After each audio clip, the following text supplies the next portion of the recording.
Thanks, Zoltan, for the very informative insight into the Japanese language. I've read about and studied English for most of my adult life, which means I have a passing acquaintance with the languages that share a common heritage. Most Western European languages owe at least some of their makeup to Latin and Greek, so learning about English inevitably teaches one about those founding languages. That's all to say, I know squat about Japanese. Anyway, Zoltan asked me if I could say a few words on the English pronunciation of a certain protagonist commonly pronounced either chrono or chrono, and the antagonist pronounced either magus or magus. Both names come from Greek, and as far as I have come to learn, Greek vowels are traditionally spoken as contemporary long vowels in English. That means we get chrono and magus. If you're curious why I used the phrase contemporary long vowels earlier, then go on Wikipedia and look up something called the Great Vowel Shift. It basically explains why English vowels sound differently from all other continental European vowels, or most of them anyway.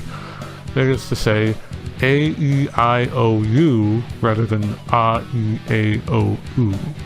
Nevertheless, the name chrono was taken from the Greek chronos, and it would have been pronounced as such. Case closed, right? Well, what do we call a persistent medical disease? A chronic disorder, not a chronic disorder. And what would we call supernatural powers? Not magic, but magic.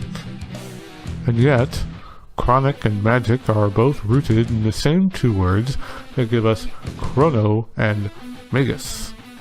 As it would turn out, the modern differentiating factor simply comes down to where you learned your English.